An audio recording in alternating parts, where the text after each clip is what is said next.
খলিফাতুল মুসলিমিন ওমরে ফারুক রাদিয়াল্লাহু তাআলা আনহু তিনি খেলাফতের দায়িত্বে আছেন।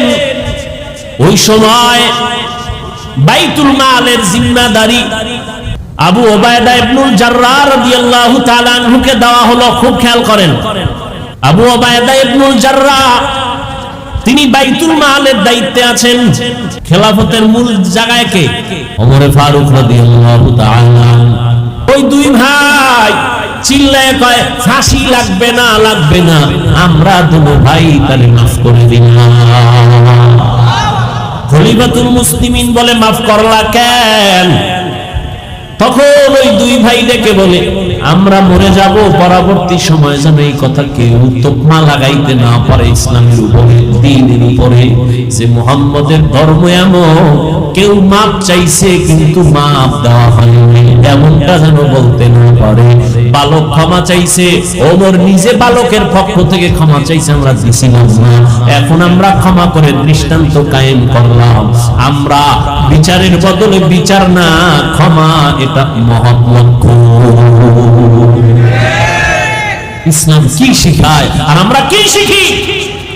আমার যদি কেউ কয় 12টা বাজাবো, আমি বলি রেডি থাক, আমি 13টা বাজাবো। এই তো আমাদের মুসলমানিত্ব রে বাবা। অন্যের সাথে কেমন আচরণ করব এটা তো দূরের কথা, নিজেদের সাথে সাপ পেঁচির লড়াই।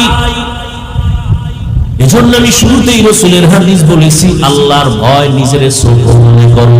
আল্লাহ কোরআনে বলেন, যালিকাল কিতাবু লা রাইবা ফীহি, এটা এমন একটা কিতাব যার মধ্যে ভুল নাই, আর জান্নাতের পথ তাদেরকে দেখাবে যারা আল্লাহরে ভয় করে।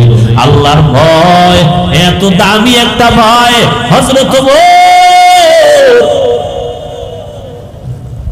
দিনের বেলা আদালতে বিচার আচার করেন, রাতের বেলা ঘুমায় না, তাহাজ্জুদের টাইমে বের হয়ে গেছে এলাকায় ঘুরে, আমার প্রজাদের কি হালাত। হঠাৎ করে জঙ্গলের পাশে দেখে একটা ছোট ঘরের মধ্যে কথার আওয়াজ। ওমর ফারুক রাদিয়াল্লাহু তাআলা আনহু গোপনীয়তা রক্ষা করে আস্তে করে ঘরের পাশে দাঁড়ায় শুনে মা আর মেয়ে কথা বলে দুইজনে। মা বলে, আজকে উটের দুধ কম হয়ে গেল, পানি বেশি দিয়া বাজারে বিক্রি করতে হবে।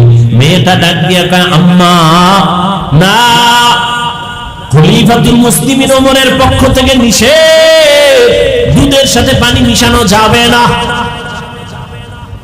মায়ে কয়, খলিফাতুল মুসলিমিন কি আসেনি, সে কি দেখবেন নি, সে তো এখন ঘুমায়। মেয়েটা ডাক দিয়া